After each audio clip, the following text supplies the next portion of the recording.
The idea of black bloc voting and anarchists basically voting at, or not voting, but taking action as a whole is in mostly in use in Eastern and Northern Europe. Um, its most clear manifestation is in the Pirate Party, which is in Sweden. The Pirate Party was founded by the same guys who founded the piratebay.org, the very popular and famous BitTorrent site. Hopefully you know what I'm talking about. If not, swing by there. We got a lot to talk about. Leave a comment if you don't know what I'm talking about. They founded it basically to promote the interests of the Pirate Bay, which has been shut down, I think, 2 times, 2 or 3, or yeah, it got shut down once, and then I think they were going to shut that again. I don't remember, but yeah, I think it got shut down twice, and it's not illegal under Swedish law. So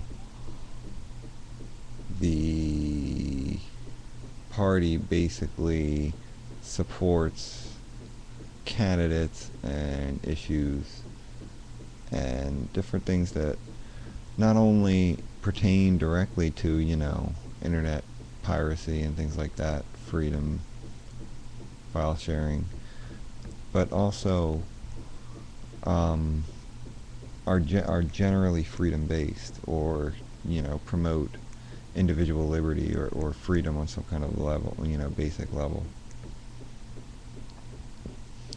There is also a pretty large movement in Greece.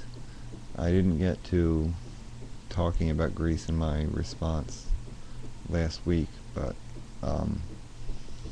I don't know much about the situation, honestly. There's probably people, heck, some of you watching me probably know a lot more about it than I do. And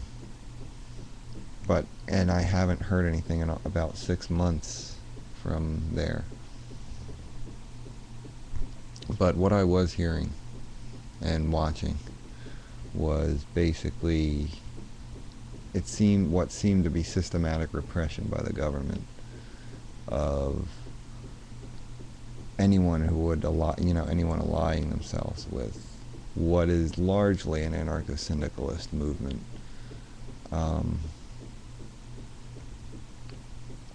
But also has aspects of a black bloc or some kind of just general black movement.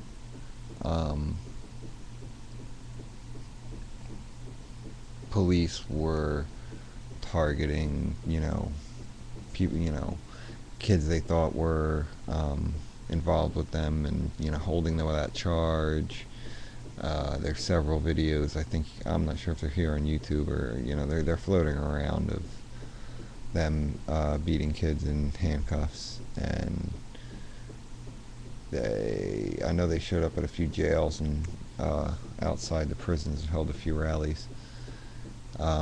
If you can remember the wildfires, which happened last year, I think, there in Greece. This story was basically buried in the U.S. mainstream press, but those fires were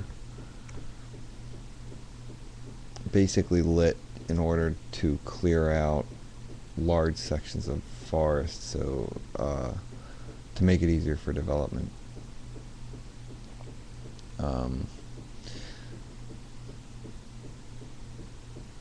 The government basically hired or let developers, large developers there, hire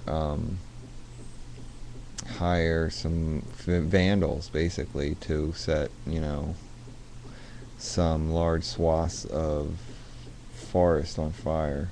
And when a group of anarchists there found out about it and went to the Greek independent press, they threw them in jail.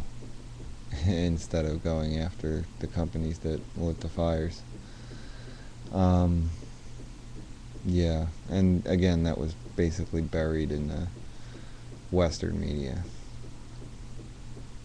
One of the reasons I like YouTube. Um, so these movements, generalized kind of broad banner anarchist movements, are effective and can work to create change through direct action.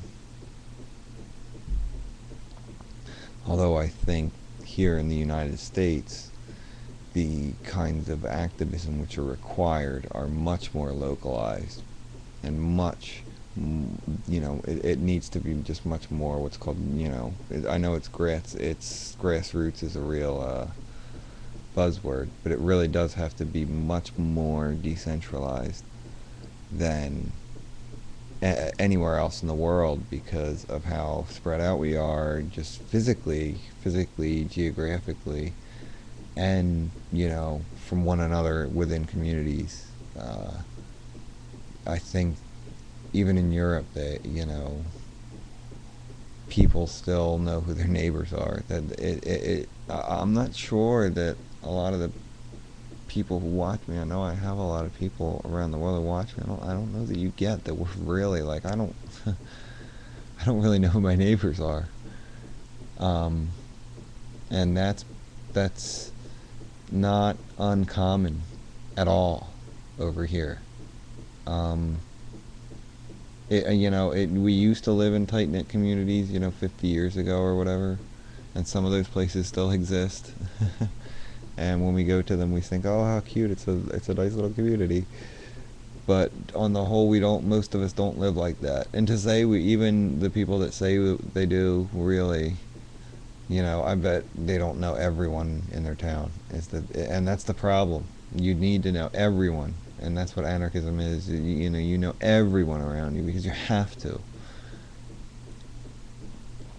You know, back in the Middle Ages, back in the time of like say Machiavelli, which was in the 1600s, I think.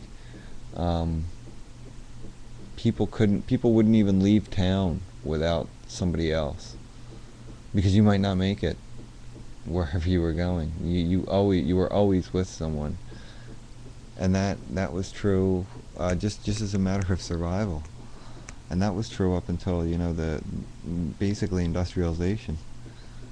Um, when it became possible, to ride from say one town to another uh, much easier and much safer.